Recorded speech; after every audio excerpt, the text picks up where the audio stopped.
রাত্রে 8টার সময় আমার ফোন করছে, ওই ফাঁসিতে মারা যাইতেছে হঠাৎ করে। তখন আমি ঘুম থেকে ফোন ধরলাম, আয়ে পড়ো।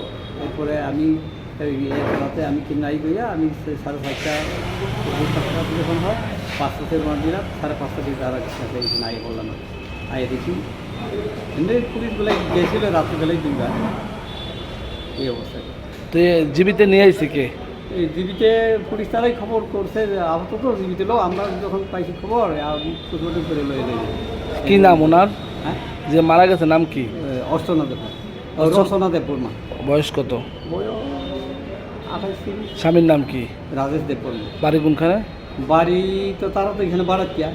বউয়ের বাড়ি হইল গাবর্দি, তাগারতলা গাবর্দি। আর জামাইয়ের বাড়ি হইল খোয়াই রামচন্দ্রগা।